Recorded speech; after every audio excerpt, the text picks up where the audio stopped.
Welcome to the instructions video for the Shaft Size Interactive Calculator. This tool helps you determine the minimum shaft diameter needed to safely transmit torque without risking fatigue failure.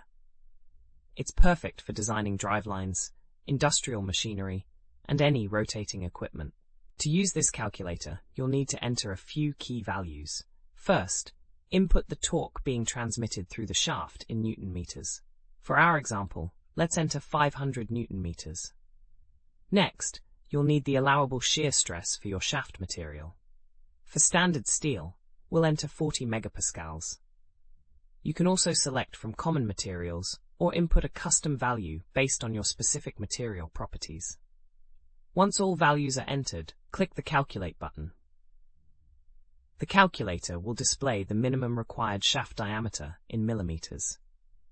This result represents the smallest safe diameter that will handle your torque load without exceeding the material's shear stress limit. We have thousands of other free engineering calculators on our website. Head over and check them out.